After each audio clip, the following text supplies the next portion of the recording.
អូខេវីដេអូនេះយើងរៀនពីការបង្កើតជាមួយនឹង instant page អូខេបាទពីវីដេអូមុនយើងគ្រាន់តែរៀន boost video view ហើយដើម្បីឲ្យគេ contact មកយើងដាក់ប៊ូតុង call to action ទៅពេលដែលគេចុច contact មកយើងអាចឲ្យគេ contact តាម Telegram ឬក៏ page direct មក Telegram ឬក៏ page របស់យើងប៉ុន្តែឥឡូវនេះយើងរៀនបង្កើត instant page ដើម្បីអាចដាក់ជាមួយនឹង service ឬក៏ product របស់យើងចូលទៅក្នុងហ្នឹងលម្អិតបន្ថែមឲ្យកាន់តែច្បាស់ជាងហ្នឹងដើម្បីឲ្យគេអាចចូលមកធ្វើការមើលហើយគេចាប់អារម្មណ៍ចាំគេ contact មកយើងតាមរយៈ call to action ប៊ូតុងដែលយើងនឹងដាក់លើ instant page អូខេអញ្ចឹងបងប្អូនយើងត្រូវតែមានរូបភាពឬក៏វីដេអូឲ្យស្អាតៗមកដើម្បីយើងរៀបចំតាក់ទងជាមួយ product របស់យើងឥឡូវនេះខ្ញុំនឹង boost តាក់ទងជាមួយនឹង TikTok ហើយវីដេអូរបស់ UNC ខ្ញុំបានយកវីដេអូហ្នឹងមកដាក់ចូលក្នុង Start Ad Post ហ្នឹងរួចហើយនេះបងគឺវីដេអូហ្នឹងណាបាទអូខេអញ្ចឹងខ្ញុំចូលមក TikTok សន្តោសចូលមក tool ហើយខ្ញុំចូលមក instant page តែម្ដងនេះចុច instant page ដើម្បីទៅបង្កើត instant page នៅក្នុង instant page វាមាន all វាមាន customize អញ្ចឹងបងត្រូវប្រើក្នុង customize ដើម្បីបង្កើត instant page មួយ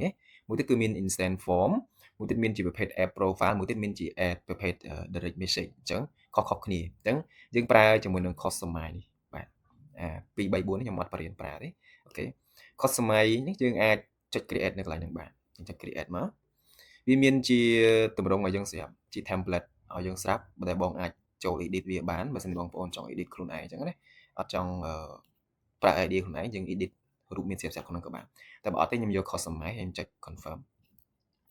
នៅក្នុងកន្លែងនេះគឺកន្លែងដែលបងអាចធ្វើការដូរឈ្មោះយើងចុចរូបប៊ិចហ្នឹងមកយើងដាក់ឈ្មោះមកឧទាហរណ៍ខ្ញុំបួសឲ្យ UNC 01អូខេបន្ទាប់មកគឺយើងប្រើប្រាស់ជាមួយនឹង color sim នេះ example នៅខាងនេះចឹង color sim ខ្ញុំសូមរើសយកនេះពណ៌ apply តិចមកអូខេអញ្ចឹងខ្ញុំយក color ពណ៌ហ្នឹងភាសាអង់គ្លេសត្រឹមត្រូវបន្ទាប់មកបងចង់ add រូបភាពឬក៏ add headline អីផ្សេងៗគឺបង add កន្លែង add component ចុចលើវាមកបន្ទាប់មកបងចង់យកអីនេះវាមាន image video call to action ប៊ូតុង carousel មាន tag មាន header មាន coupon ហើយនឹង product and service អញ្ចឹងខ្ញុំប្រើ header មុនឧទាហរណ៍ខ្ញុំប្រើអញ្ចឹងមកអញ្ចឹងខ្ញុំត្រូវការសរសេរ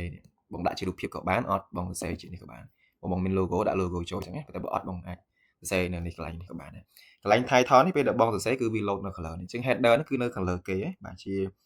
header នៅខាងលើគេអូខេនេះខ្ញុំដាក់ថា unicorn បាទពាក្យពេញរបស់ UNC នេះគឺ unicorn អូខេបងចង់ទិញ computer ឬក៏កាមេរ៉ាផ្សេងៗបងអាចទិញហាងនឹងបានណាបាទអាចទុកចិត្តបានហើយតម្លៃក៏សមរម្យសេវាកម្មក៏ល្អដែរណាបាទខ្ញុំមិនដែលប្រម៉ូទឲ្យនរណានិយាយត្រង់ហើយនេះក៏មិនមែនគាត់ជួលខ្ញុំឲ្យប្រម៉ូទដែរប៉ុន្តែយើងយកសេវាកម្មពីគាត់ទៅឃើញថាល្អយើងក៏អាចជួយណែនាំឲ្យបងទៅហើយបច្ចុប្បន្ននេះគាត់ខ្ញុំជួយបួសគាត់ខ្លះដែរអញ្ចឹងបាទ technology center អូខេអញ្ចឹងនេះពេលបងវាយអក្សរគឺចេញកន្លែងហ្នឹងបាទនេះអក្សរនៅកន្លែងហ្នឹងអញ្ចឹងបងចង់ដូរពណ៌អក្សរដាក់ពណ៌អីផ្សេងក៏បានដែរចង់ដូរដាក់ពណ៌ក្រហមពណ៌ខៀវឧទាហរណ៍ខ្ញុំដាក់ពណ៌ហ្នឹងចុះវាសំឥឡូវខ្ញុំសុំមកមើលកន្លែងនេះពណ៌នោះវាអត់ត្រូវទេ color ហ្នឹងអូខេពណ៌នេះទៅដេញទៅណងជាងបាទអូខេអញ្ចឹងមិញយើង add បាន header នេះមួយបងធ្វើការដាក់រួចបងអាចចុចកន្លែងព្រួយ color នេះដើម្បីហាយវាវិញកុំឲ្យវាចេញញញហើយបន្ទាប់មកយើងចុច add a component មួយទៀតអញ្ចឹងកន្លែងនេះខ្ញុំមានតែរូបភាពទេខ្ញុំអត់មានវីដេអូទេខ្ញុំដាក់ជារូបភាពព្រោះគាត់ជា example របស់បងប្អូនទេណាខ្ញុំចុច book image មកខ្ញុំទៅរករូបភាពនេះបាទរូបភាពដែលខ្ញុំ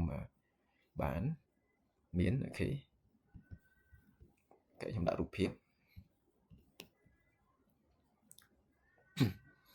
អូកន្លែងនេះបងដាក់ជារូប page បងក៏បានដែរខ្ញុំទៅរករូប page មួយដាក់សិនអូខេខ្ញុំទៅរករូបភាពខ្ញុំដូររូបភាពនេះដាក់រូបភាពផ្សេងអូខេឥឡូវខ្ញុំសុំដូររូបភាពហ្នឹង update អូខេខ្ញុំមកនេះវិញនេះបាទអូខេខ្ញុំមានរូបភាពនេះមួយវាជារូប page បាទនៅពេលដែលកន្លែងនេះយើងដូរដោយសារយើងគិតថាវាអត់តំណងកន្លែង header នេះខ្ញុំសូមដាក់សរកាត់មក welcome to UNC អូខេសេចកាត់ទៅវាឃើញចេញមកស្អាតចឹងណាបាទអូខេបន្ទាប់មកសុំហាយវាទៅវិញយកកន្លែង image នេះគឺយើងដាក់ប៉ុណ្ណឹងក៏បានដែរបន្ទាប់មកយើង add time បាទខ្ញុំដាក់ជា text នៅខាងក្រោមនេះដើម្បីណែនាំអូខេខ្ញុំដាក់ថាដាក់ប៉ុណ្ណឹងមកហើយអក្សរបងអាចដាក់ edit ជាងហ្នឹងយើងចុចអក្សរ B ឬក៏យើងចង់ឲ្យវា trade ឬក៏ picture អូខេហើយយើង style យើងចង់បានអក្សរ H1 ឬ H2 ចឹងណាអូខេចឹងអានេះវាធ្លាក់ខ្ញុំសុំធ្លាក់វាមកក្រោមដែរអូខេចឹងមើលទៅវាតម្រង់វាចេញមកបែបហ្នឹងណាបាទអូខេអាហ្នឹង text យើងអាចដូរពណ៌អក្សរនឹងបានណាបើសិនជាបងចង់ដូរಅಥವಾខ្ញុំចង់ដូរដាក់ពណ៌ខ្មៅបាទចឹងអក្សរនេះចេញពណ៌ខ្មៅចឹងតែចឹងបើចង់ដូរដាក់ពណ៌ក្រហមគេឧទាហរណ៍យើងចង់ដាក់ពណ៌ក្រហមវាឆើតតិចមកអូខេប៉ុណ្្នឹងមកអូខេដែរយើងហាយវាបន្តតោះមកខ្ញុំដាក់ជារូបភាពបន្ថែមអូខេឥឡូវយើងប្រើ Carousel គឺបងប្អូនបានដាក់រូបបាន10ណាបាទដាក់10ហើយយើងអាច slide រូបភាពនឹងឡើងចុះបានណាអញ្ចឹងវាងាយស្រួលសម្រាប់ខ្ញុំដែរបាទខ្ញុំ select យករូបទាំងអស់ហ្នឹងមកដាក់ចូលតែម្ដងបាទអូខេ confirm អូខេអញ្ចឹងយើង upload វាពេញហើយនេះបាទ upload ចូលពេញបាន7រូបបាទអញ្ចឹងយើងអាច upload បាន10ណាបាទច្រើនផុតយើងដាក់តែ7ក៏បានដែរអញ្ចឹងខ្ញុំយកតែប៉ុណ្្នឹងមកខ្ញុំដាក់រួចបាទអញ្ចឹងយើងអាចអូសមើលវាបានណានេះអូខេអាចអូសមើលមកយើងបានរៀបអញ្ចឹងអា cross ហ្នឹងគឺវា slide អញ្ចឹងបាទអញ្ចឹងបន្ទាប់មកបងចង់ដាក់អីទៀតប៉ុន្តែដូចខ្ញុំរៀបប៉ុណ្ណឹងយើងចុច hide វាទៅកុំឲ្យវានៅជាប់ញ៉ៃអញ្ចឹងតោះមកយើងចុច add time ឥឡូវខ្ញុំចង់ add អីទៀតអញ្ចឹងខ្ញុំបាន add បើបងប្អូនមានវីដេអូដាក់វីដេអូបញ្ចូលបើតែអត់ទេយើងដាក់ប៊ូតុង call to action មកឧទាហរណ៍ខ្ញុំចង់ដាក់តែប៉ុណ្្នឹងខ្ញុំដាក់ប៊ូតុង call to action អូខេអញ្ចឹងនៅក្នុងប៊ូតុង call to action នេះបងអាចប្រើជារូបភាពដើម្បីដាក់ចូលក៏បានបាទដាក់ចូលរូបភាពនៅកន្លែងហ្នឹងអញ្ចឹងបើសិនជាមានរូបភាពណាតែខ្ញុំចង់ដាក់រូបភាពជារូបភាពរូប Telegram រូប logo Telegram អញ្ចឹងណាបាទយើងដាក់ចូលក៏បានដែរ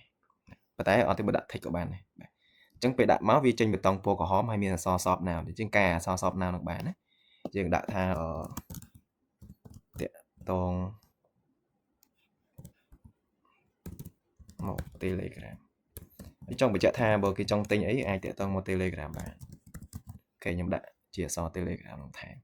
កន្លែងនេះគឺបងប្អូនត្រូវដាក់ link កន្លែងប៊ូតុង call to action ហ្នឹងដាក់ link ពួកឲ្យគេចុចទៅ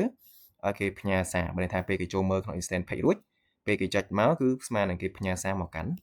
Telegram របស់យើងអញ្ចឹងយើងត្រូវដាក់ link Telegram របស់យើងនៅកន្លែងហ្នឹងអូខេតែមុននឹងដាក់ចូលយើងត្រូវ customize វាសិនអក្សរហ្នឹងគឺបដោះអក្សរដាក់វា trade បើយើង trade អញ្ចឹងទៅបើអត់ទេយើងដោះវាវិញយើងដាក់ឲ្យមានបន្ទាត់ពីក្រោមនេះក៏បានហើយអក្សរបងចង់ដូរពណ៌ផ្សេងក៏បានអានេះយើងដូរប៊ូតុងពណ៌អីចង់ដាក់ពណ៌ផ្សេងក៏បានតែខ្ញុំចង់ដាក់ពណ៌ដូច Telegram អូខេពណ៌អញ្ចឹងក៏ស្អាតដែរអានេះខ្ញុំសុំរើសយកពណ៌ក្រហមមួយទៀតមកយ៉ាអូខេអត់ស្អាតទេសុំទៅពណ៌សវិញ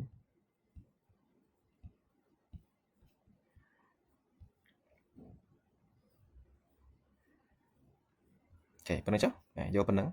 ខ្ញុំគិតថាស្អាតអូខេអញ្ចឹងកន្លែងនេះគឺដាក់ link username ឬក៏ដាក់ link Telegram បងប្អូនឬក៏ link page link page គឺ link chat ដូចខ្ញុំបញ្ចូលក្នុងវីដេអូមុនអញ្ចឹងណាបាទអញ្ចឹងកន្លែងដាក់ប៊ូតុង call to action ហ្នឹងគឺដាក់ហ្នឹងអញ្ចឹងខ្ញុំដាក់ចូលដាក់ជាមួយនឹង Telegram ចូលបាទអញ្ចឹងខ្ញុំយក copy យកមកដាក់បណ្ដោយ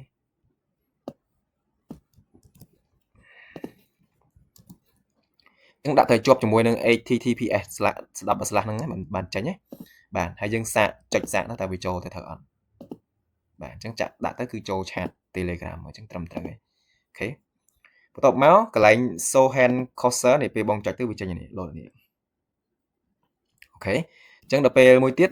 បងអូសមកក្រោមឬក៏មកលើវាបាត់បេតុងនឹងបាត់បើអូសទៅលើវាលុបបេតុងនឹងបាត់អញ្ចឹងយើងអត់ចង់ឲ្យបេតុងនឹងលុបឲ្យបេតុងនឹងនៅឃើញនៅលើជាប់បងចុចតិចនេះមួយទៀតមក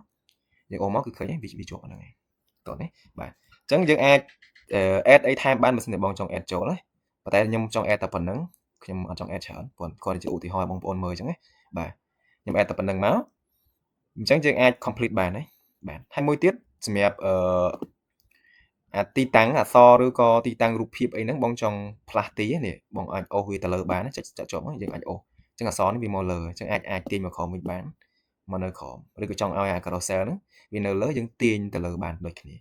តែបើសិនជាគិតថាប៉ុណ្្នឹងគ្រប់គ្រាន់យើងចុច complete បាទអូខេ